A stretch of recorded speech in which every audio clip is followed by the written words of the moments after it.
அதாவது ஷேரன் இந்த Tirunelveli Yamaha showroom போயிருந்தோம்ல, அங்கே ஒரு 15,000 கொடுத்தாரு அந்த முதலாளி. அதை எடுத்துகிட்டு அப்படியே எங்கள் தூத்துக்குடி இருந்தாங்க. தூத்துக்குடியில் வந்து புதுக்கோட்டைங்கிற ஏரியாவில் ஒரு அம்மா, அவங்களுக்கு வந்து பிள்ளைலாம் கிடையாது, அவங்க ஹஸ்பண்ட் ஒய்ஃபு தான் இருக்காங்க. அவங்க ஹஸ்பண்ட் வந்து என்ன பைக் ஆக்சிடெண்ட்டில் கம்பி வச்சுட்டாங்க, கால் எலும்பு உடஞ்சி போய் எங்கேயும் வேலைக்கு போக முடியாது, ஏதாவது ஹெல்ப் பண்ண முடியுமான்னு சொல்லிட்டு ஒரு பையமாக தகவல் கிடைச்சது. உடனே அவங்களுக்கு 1 மாதம் மளிகை சாமானும் அவங்களுக்கு உண்டான செலவுக்குன்னு 1 மாதம் ரூபாய் என்ன முடிவு கொடுத்துருந்தேன். ரெண்டாவது, அதுக்கப்புறம் புதியமுத்தூரில் நீராவி மேட்டு தெருங்க ஒரு ஏரியாவில் ஒரு அக்கா இவ்வளோ ஹைட்டில் இருந்தாங்க, போலியோ அட்டாக்கில் இவ்வளோகான ஆகிட்டாங்க, சின்ன தலைவாணி சைஸுக்கு ஆகிட்டாங்க. அப்போ அவங்க அப்பாவும் 2 மாதத்துக்கு முன்னாடி இப்போ தான் இறந்தாங்களாம். யாருமே உதவி செய்ய முன்னூரில் ஏதாவது ஹெல்ப் பண்ண முடியுமான்னு சொல்லிட்டு அவங்க ஒரு ஆள் மூலமாக தகவல் கொடுத்தாங்க.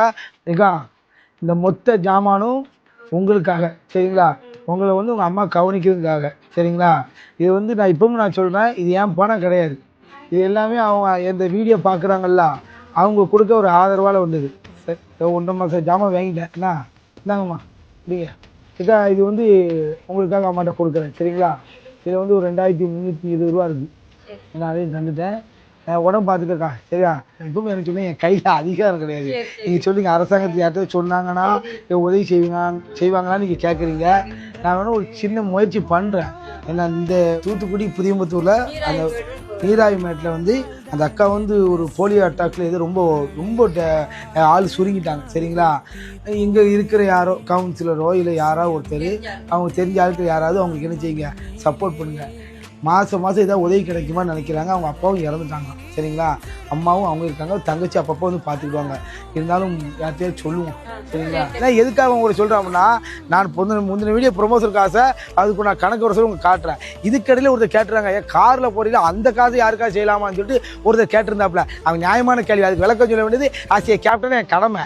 என்ன கேட்டுக்கிறீங்க, எனக்கு பொண்டாட்டி ஃபுல்லாக இருக்குது, சரிங்களா? ஒரு நல்லது செய்யலாம், ஆனால் அவங்கள தவிக்க விட்டுறக்கூடாது. அது என்ன விஷயம்னு கேட்டிங்கன்னா, நான் பால் பாக்கெட் போனோம், ஸ்கூல் ட்ரிப் போகணும், ஒரு இடத்துக்கு வேலைக்கு போனேன், இதையும் நானும் பார்க்கணுமா இல்லையா?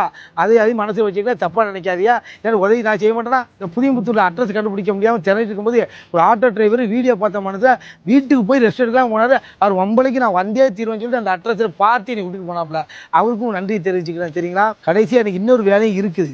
அது இந்த 82 பெண் பிள்ளைகள் சொன்னோம்ல, அவங்களுக்கு வந்து 1 மாதத்துக்கு உண்டான பால் செலவு கூட ஏற்றுக்கணும்னு எனக்கு ஒரு ஆசை.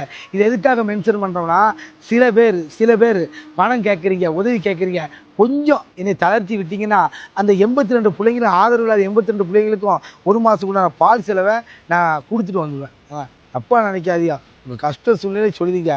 ஆனால் எந்த ஒரு ஆதரவும் இல்லாத தவிக்கிற அந்த பொம்பளை பிள்ளைகளுக்கு ஆசிய கேப்டனாக ஒரு தாய் மாமனாக செய்யணும்னு எனக்கு ஒரு ஆசை இருக்குது.